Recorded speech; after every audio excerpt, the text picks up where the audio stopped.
আসসালামু আলাইকুম everyone, welcome back to my channel. আজকে আমি খুব সহজ এবং মজার একটা কাবাবের রেসিপি দিব। আর এটা চিকেন দিয়েও বানানো যায়, অল্প চিকেন দিয়ে এটা বানাই ফেলতে পারবেন। সো এখানে আমি নিয়ে নিয়েছি বোনলেস চিকেন। এখানে আমি চিকেনগুলোকে ছোট ছোট পিস করে নিয়েছি, আর এগুলোতে এক্সট্রা যে পানি ছিল সেই পানিটা আমি ফেলে দিলাম।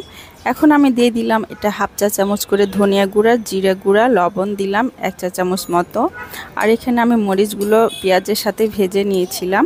আর এখানে ফ্রাইড পেঁয়াজ, যেটা ফ্রাইড অনিয়ন, পেঁয়াজ বেরেস্তা যেটা, সেটা আমি দিয়ে দিলাম। আর দিয়ে দিলাম 2টা কাঁচা মরিচ। আর এটা আমি দিয়েছি রাঁধুনি মাংসের মশলা যেটা, সেটা। আর এছাড়া আমি এই মশলাগুলো আমি আগে ক্রাশ করে রেখেছিলাম, এগুলো দিয়ে দিলাম 1 চা চামচ মতো। আর কালারটা যেন সুন্দর আসে এই জন্য আমি পাপরিকা পাউডার দিলাম। আর এটা দিলাম আমি হাফ চা চামচ মতো রোজমেরি। এটা দিলে কাবাবের ফ্লেভারটা খুবই সুন্দর আসে, বাট যদি নাই থাকে তাহলে না দিতে পারেন। আর আদা বাটা দিলাম হাফ চা চামচ, রসুন বাটা 1 চা চামচ, আর হলুদ দিলাম অল্প সামান্য, জাস্ট একটু কালার আসবে। আর অল্প করে দিলাম আমি পুদিনা পাতা।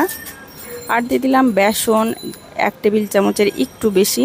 আর 1 চা চামচ মতো আমি কর্নফ্লাওয়ার দিলাম। এটা কাবাবটাকে একটা সুন্দর একটা টেক্সচার দিবে।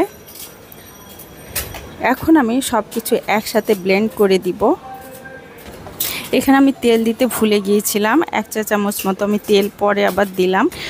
আর এখানে আমি আমার বানানো মশলাটা ছাড়াও আমি রাঁধুনির মাংসের মশলাটা দেওয়ার কারণ হচ্ছে মাংসের মশলাটার ফ্লেভারটা অনেক বেশি সুন্দর, ওই জন্য আমি এই মশলাটা প্রায় ইউজ করি। আর এই তেলটা আমি আমার পেঁয়াজ ভাজার যে তেল, সেই তেলটা দিলাম। পেঁয়াজ ভাজা তেলের একটা সুন্দর ফ্লেভার থাকে এই জন্য। সো এটা আমি এখন ব্লেন্ড করে নিয়েছি, তবে একদম অনেক বেশি ব্লেন্ড করেছি তা না, হালকা একটু দানাদার আছে চিকেনটা। এখন আমি চিকেনটা আমি হাতে তেল দিয়ে একটু গোলা কাবাব বানায় নিব। আর এখানে আমি কাঠিতে নিয়েছি, বিকজ এটা যেহেতু একটা কাঁচা কিমা, যার জন্য এটা আমি ভিতরে একটা এই কাঠিটা দেওয়ার জন্য ভিতরে একটা ফাঁকা সৃষ্টি হবে, তাহলে আপনার কাবাবটা সুন্দর মতো ভাজা হবে, ভিতরে কাঁচা থাকবে না। এই জন্যই এই টাইপের কাঠি নিয়েছি। আপনারা যদি কাঠি এরকম প্লেন কাঠি না থাকে তাহলে আপনারা চামচ, যদি চামচের আগাটা যদি একদম প্লেন থাকে তাহলে ওইটা নিতে পারেন।